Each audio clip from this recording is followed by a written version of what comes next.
Last season, HBO's 24/7 Penguins Capitals Road to the NHL Winter Classic took us places we had never gone before and never really wanted to go to in the first place. Yikes. Now it's the Philadelphia Flyers and the New York Rangers' turn to have their lives taped, to find out what happens when people stop being polite and start getting real. So we asked some savvy veterans of HBO's 24/7, the Washington Capitals, what can the Rangers and Flyers expect this year? Oh man, you don't know what you're in for. That would be my advice. It's a lot of work, and it's actually work. I never realized how lucky we were just to play. I've always said I don't work, I just play, but 24/7 doing that stuff, it's a lot of work. Is that just a matter of always having to be cognizant of the cameras being around? I don't know, just the requests, you do a lot of media day to day, but then this is a whole another element. And then the other thing is just try not to lose your temper with so many cameras and doors closing in meetings and distractions, that sort of stuff. I can guarantee that it's more than they're expecting. Just be yourself and give them everything. We promised when we did it we'd give them everything, and we did. And HBO made it a great program.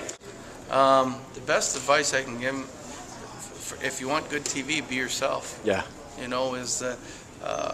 And trust the HBO people, because they were tremendous people and knew what they were doing, and they kept it honest, but at the same time they understood what our jobs were. So that's you don't have to make it up and pretend that you're on TV. You just have to be yourself, and they'll do the rest and make you look good. I guess, you really don't get on there that much. You can talk to them for 25 minutes, and then it only take like 4 seconds. So You saying that there's a lot of Mike Canuvo on the cutting room floor? Yeah, exactly. Yeah, 99% of what you're saying is not good enough to be on the show. It'll take 4 seconds of 20 minutes of conversation. And after you see the first show, you think you're going to be on there a lot. You see the first show, and you're like, I can't even get on this show. I'm not even on this show. So what you're saying is not really that relevant. Were you discouraged after seeing that you didn't make the cut on the first episode? I think you kind of come down a little bit because you're around there and you're like a little bit, what am I saying? You're trying to be very aware of what you're saying, and like it's all going to be captured and all be shown, like all your dirty laundry is going to be shown. Yeah. But actually, it's like they just take a little snippet here and there, so then you kind of come down from that a little bit and just kind of relax. Was there a learning curve? I mean, to deal with the sort of intrusive nature of the cameras? Well, I think there was the learning curve. For one of the teams, there will be. Well, I guess not, because they're not playing each other all the time. But for us, we were losing the first 2 weeks of the campaign, and Pittsburgh was winning, and then it sort of got reversed a little bit. But that was the only learning curve that we had. I didn't have a problem with the cameras or the microphones stuck in our face all the time. That was not a big deal. But the HBO people were tremendous in knowing what they did. Best advice for the Rangers and Flyers is get some practical jokes in there. I think is what's going to be awesome.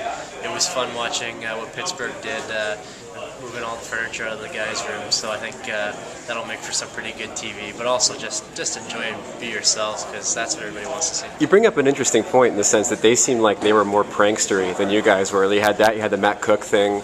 Yeah. Are there pranks in this locker room that just didn't make the cut? Or There's pranks that they probably weren't allowed to show and things like that. We have a good time in the room, and it's just one of those things that some things get cut and some things don't, but we have a good time. I think there was a little bit of editing, but at the same time, we weren't in a laughing mood. Right.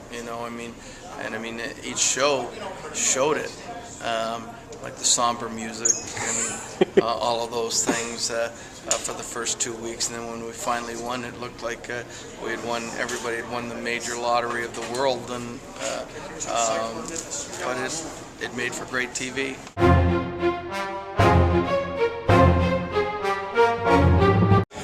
And finally, at the end of the day, who will have the higher tally, Tortorella or Boudreau? I don't know. I hope it's Torts. I don't know. Bruce had that one pretty good one, but I've heard stories about Torts, so we'll see. More what? More, F-bombs? beeps. I've never played for Tortorella. I mean, Bruce's rant was legendary. So, but I mean, I honestly think Tortorella could one up him. I don't know. I guess that's what I'm saying, Brooksy. You get that through your head? Who will have the higher tally, Bruce or Tortorella? Yeah, no, I know. I think it's great when you see the F-bombs come out. And, I mean, I don't know. I answered so many questions about that this summer, and people got a kick out of it. They loved it. All they'd ask was about Bruce and if it's staged or whatever, or anything like that. I'm like, it's just kind of sports. I must demand a prediction. Probably Tortorella. You think so? Yeah. Interesting. Yeah. I think in the end, I think John's going to be a little more savvy about what he says than I was.